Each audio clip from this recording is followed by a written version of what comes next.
Joining me live in Perth is Holly Ludemann, veterinarian and managing director of the Livestock Collective. Holly, thank you so much for joining us. You were at the rally. How did it go from your perspective?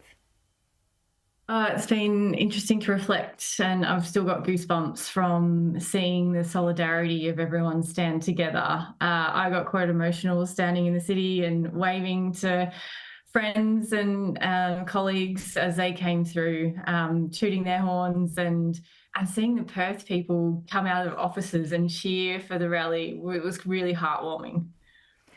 Now, looking at this policy, and again, you're the Managing Director of the Livestock Collective, but you've also been a veterinarian, I believe, for about 15 years and 10 years in the live export industry. So tell us what's happened in terms of the policy. What's it based on? Well, when Labor took out this policy, so many things have changed, and it's not based on science, it's not based on economics or even the independent report that's been put forward to the Minister, and it's going to have devastating impacts on rural WA. I mean, yesterday we saw those impacts when people from across WA did a 20-kilometre rally with 1,700 vehicles and over 3,000 people. And these weren't just farmers, they were small business owners, truck drivers, shearers, maybe, people that would typically vote Labor were standing against this policy because it doesn't make sense. It's not based on science and it will decimate rural communities. And it was, really, sorry. No, that's okay. I was just going to say, when you say it's not based on science, with your background, what can you tell us about the fact that it's not based on science from your opinion? So we've had significant improvements across the industry. We're not exporting sheep at a certain time of year where there was a risk of heat stress, and that was some of the issues that led to Labor taking out its policy. And they've really failed to acknowledge the changes that have been made. And so if an industry does all the changes possible, we've had increased space available so all the animals can, lie down at once, access feed and water. There's veterinarians and stock people on board.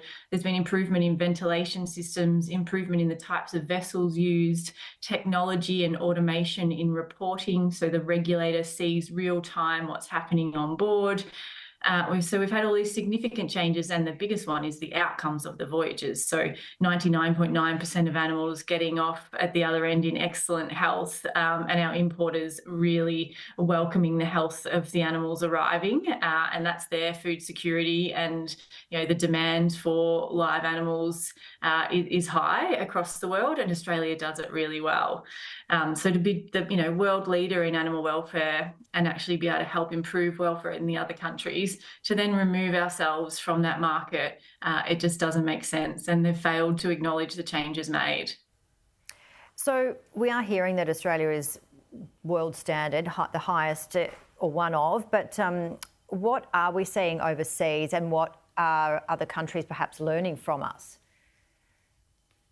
Well, Australia's invested, and Australian farmers have levies invested internationally in market access, and some of that has gone into animal welfare training and infrastructure improvements all around the world. And places like Southeast Asia, where we've had a huge impact in improving animal welfare standards, and that has flowed onto their local animals. And likewise, the Middle East, our long-term investment in those markets, which has been, producers' levies and funds, has meant that we've had significant incremental improvement in those supply chains, in the way animals are handled, the way animals are processed. And that's long-term culture change that we don't want to, lose that investment and that market access for, preference deals and bad policy.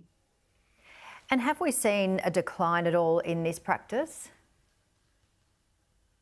A decline in the live sheep practice? Like, have we seen numbers decline here and overseas at all?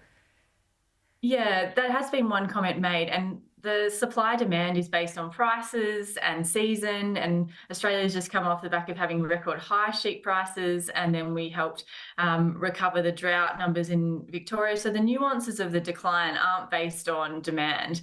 There's places like Saudi Arabia who have just started importing sheep from Australia again. They buy up to 5 million live animals a year, and we've lost that market access over 10 years ago because of our regulatory system being so tight. And we've just regained that market access, and they could easily take 1 million sheep from Western Australia a year.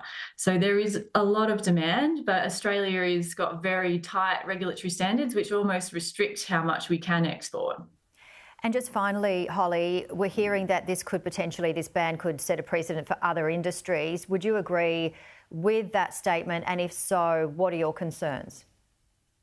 I think what we saw at the rally yesterday with the Keep the Sheep campaign launching and 28,000 people signing a petition was that this is a line in the sand for agriculture. If an industry can do absolutely everything asked of it and still be closed down, this sets a dangerous precedent for all industries, not just agriculture. So I think the support we've garnered in a space of 48 hours is a clear demonstration to the government that this policy is wrong and needs to be reviewed. Managing Director of the Livestock Collective and veterinarian Holly Ludemann, thank you so much for your time today. Thank you.